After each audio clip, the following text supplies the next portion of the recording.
अदरक के साथ गार्निशिंग इसकी करेंगे और आपने इसको नान के साथ, रोटी के साथ खाएं, आप इसको जो सादा चावलों के साथ खाएं, हर सूट में आपको बहुत ही मज़ा आने वाला है। और जल्दी से मेरे चैनल को सब्सक्राइब करें, साथ में बेल आइकन को भी दबा दें ताकि मेरी वीडियोज़ के नोटिफिकेशन आप लोगों को मिलते हैं। हल्का सा गर्म कर लिया, इसके लिए ये 10 से 12 मैंने हरी मिर्चें ली हैं। कुछ को मैंने बीच में से काट के 2 हिस्सों में कर दिया और कुछ को मैंने बीच में से वैसे ही काट लिया ऐसे। इसको हम इसके अंदर हल्का सा फ्राई करेंगे।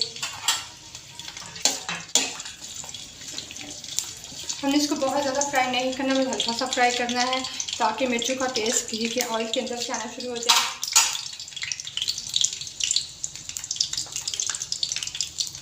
फ्राई कर लिया, देखिए मिर्चों का कलर बिल्कुल भी चेंज नहीं हुआ। हमें बहुत ज़्यादा फ्राई नहीं करना, और हमें इसको हल्का सा फ्राई करना है। अभी मिर्चों को हम निकाल लेंगे।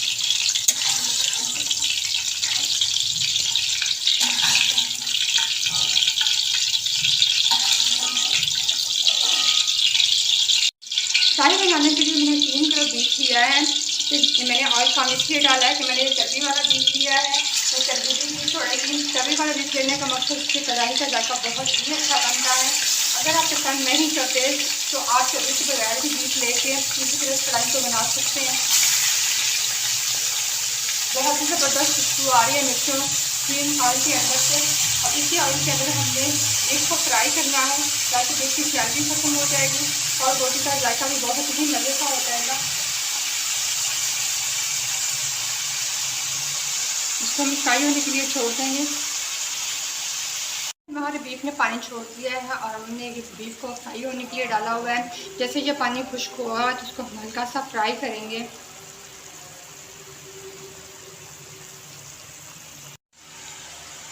ये देखिए हमारे बीफ का पानी खुश्क हो गया। तो पानी खुश्क होने के बाद 3 से 4 मिनट मैंने इसे अच्छे से भून लिया है। अब बीफ को हमने निकाल लेना है।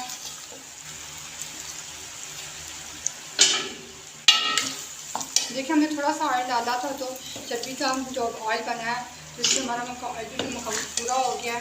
ये देखिए आपको नज़र आ रहा होगा नीचे से। हमने सारे बीफ को निकाल लेंगे इसके अंदर से।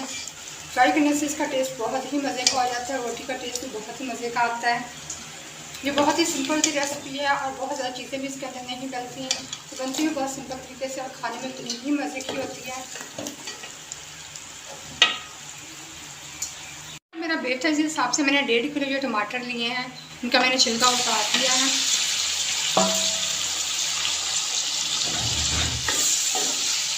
इसको हमने अच्छे से चलाना है, इसका हमने पेस्ट तैयार करना है। इसको मैं 4 से 5 मिनट के लिए ढक के रख दूँगी ताकि ये अच्छे से सॉफ्ट हो जाएँ। टमाटर को हमने ऑयल के अंदर अच्छे से पका लिया, टमाटर का कच्चापन ख़त्म हो गया और ये गल भी गए हैं। अब इसके अंदर हमने जो बीफ फ्राई किया था हम ये इसके अंदर डाल देंगे।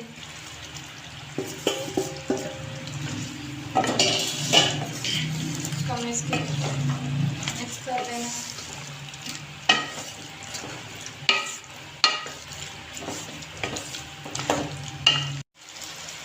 साथ ही हम 2 खाने का चम्मच अदरक लहसुन का पेस्ट डाल देंगे। इसके साथ मज़ीद 2 मसाले सिर्फ इसके अंदर डलवाएंगे, जिसके अंदर हम डाल देंगे हस्बे ज़रूरत नमक। 1 से 1.5 खाने का चम्मच इसके अंदर नमक डाल दूँगी मैं, हस्बे ज़रूर डालें, हम ज़्यादा जितना खाना पसंद करते हैं। और 2 खाने के चम्मच मैं पिसी हुई काली मिर्च डाल रही हूँ। बस इसके अंदर यही मसाले जाएंगे। इसको हमें अच्छे से पकाना है, हमें अच्छे से भूनना है ताकि अदरक लहसुन का जो कच्चा पानी है वो ख़त्म हो जाए, हमारा बीफ भी अच्छे से भून जाए।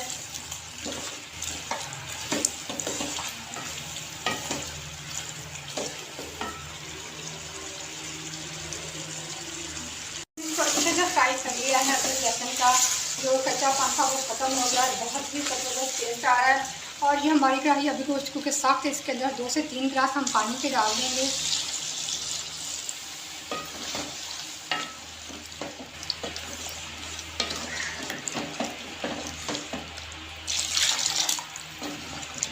और गोश्त अच्छा से गलने तक इसे हम ढक के पकाएंगे। आप चाहे तो कुकर के अंदर डाल के इसे लिड भी लगा दें, आपके टाइम की बचत हो जाएगी। इसे हम आधे घंटे के लिए ऐसे ही हल्की आंच पे छोड़ देंगे ताकि हमारा गोश्त अच्छा सा गल जाए।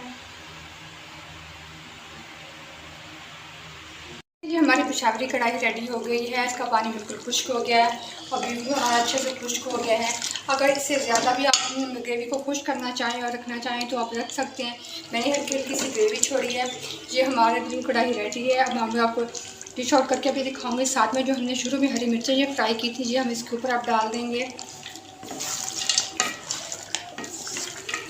देखिए, आप लोगों ने इसे ज़रूर ट्राई करना है। मैं आपको डिश आउट करके दिखाती हूँ कि हमने कितनी ज़बरदस्त कढ़ाई रेडी की है।